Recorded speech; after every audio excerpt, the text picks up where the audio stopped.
the delights of driving into Conway is this view. The castle dominates the skyline, but also you then get a lovely view down the estuary.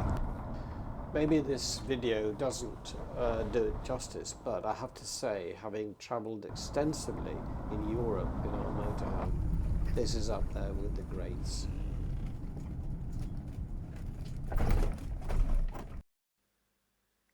In order to consolidate his conquest of Wales, the English king, Edward I, built 8 major castles in Wales, called the Iron Ring.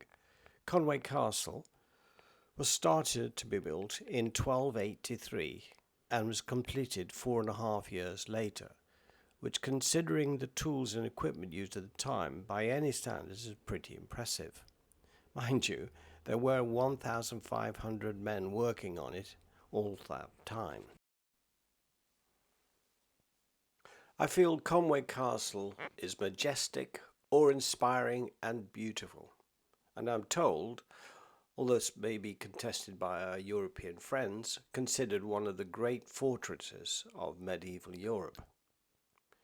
It was unusual at the time in that the castle walls encompassed a medieval town.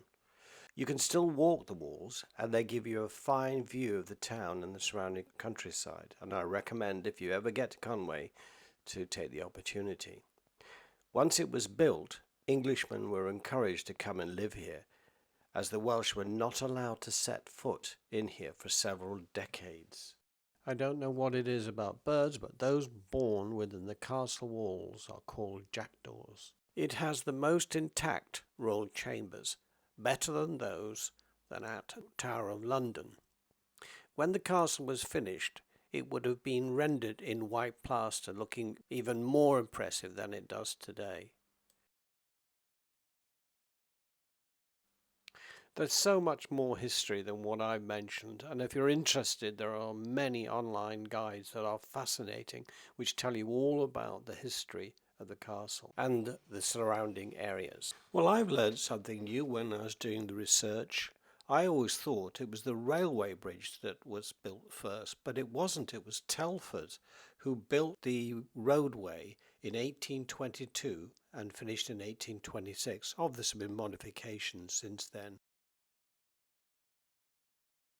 The bridge was one way, controlled by traffic lights, and I remember arriving with my uncle in an Austin 7 just as they turned to red, but my uncle saying, "Oh no," or, well, words to that effect. We've got to wait 20 minutes before they change again. Telford Bridge operated till December 1958, and that's when the new road bridge was opened. It's now owned by the National Trust, who make a small charge for entry. Very beautiful bridge though. The next bridge to be built was the railway bridge. Robert Stephenson shouldn't take all the praise because it was built in collaboration with other engineers, William Fairbairn and Eaton Hodgkinson. The true praise should go to the architect Francis Thompson, who dressed the pylons at the end as barbicans with turrets, arrow slits that really complemented Conway Castle. The third bridge to be built was the second road bridge. Much to the relief of all, the second road bridge was opened in 1958, and for a while this solved really all the problems. But you have to remember that the A55 was the main route to Holyhead and subsequently over to Ireland. It soon became apparent that really it wasn't capable of handling the traffic, and to be honest with you, you would avoid Conway like the plague because at times the traffic jams were horrific and completely at a standstill. It was obvious that they needed another way, and for that decided to build a tunnel under the River Conway. You might wonder why we're doing a quick flight down the river and looking at Conway Marina. Well, surprising as it is, it wasn't always a marina, and it started life as the construction site for the tunnel. Looking at this picture, top right you can see the road bridge, and to the right of that would be the castle. Here you can see the beginning and the end of the tunnel before it disappears under the river.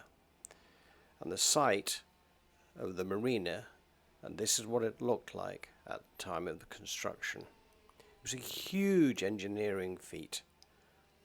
To the bottom left of this picture you can see the completed tunnel sections ready to be floated down to the river, sunk and then very cleverly sealed together. If you want to learn more about this fascinating engineering project, there is lots and lots of information online.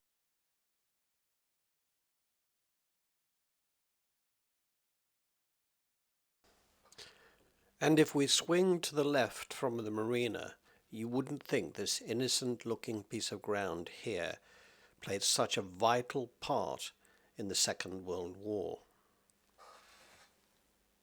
It was here that 3 prototype Mulberry sections were built and then towed up to Scotland for testing. The scheme was the brainchild of London-based civil engineer Hugh Aries Hughes. He hailed from Bangor, not far away from here.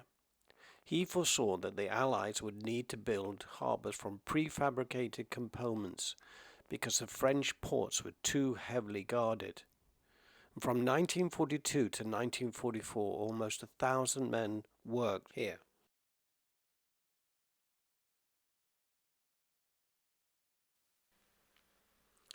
Adjacent to Conway Marina is Conway Golf Club.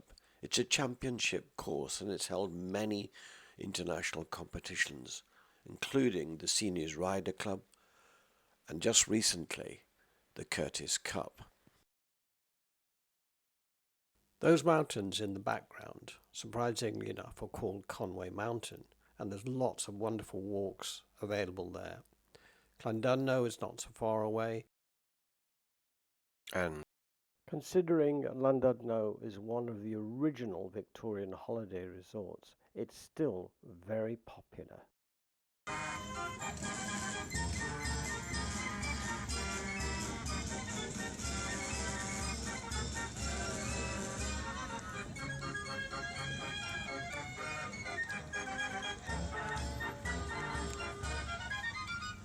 We have Bodnant Gardens, which attracts thousands of visitors coming to see the wonderful display of rhododendrons and azaleas, and it's especially popular for the famous Laburna March in May. But really, it's a beautiful place to visit at all times. And if you want to travel a little bit further, you have Snowdon National Park and all its glory.